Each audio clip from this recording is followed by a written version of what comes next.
Hello Ante, this is our ASP project.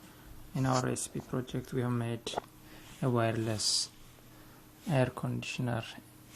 In a wireless air conditioner we have the fan and the heater.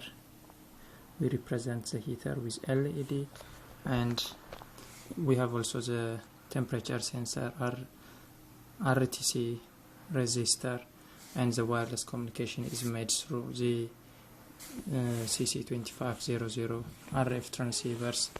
And in our program, when we define our program, we defined as if the temperature is below minus 37 degrees centigrade, means the heater starts working if it's below minus 37 degrees centigrade, and if it is above 37 degrees centigrade means the fan starts working, and at room temperature both of them are not working.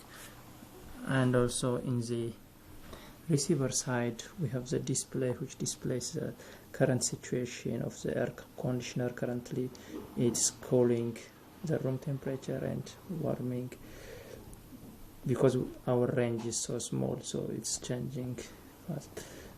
Warming, cooling, and as you can see now the fan is working and the heater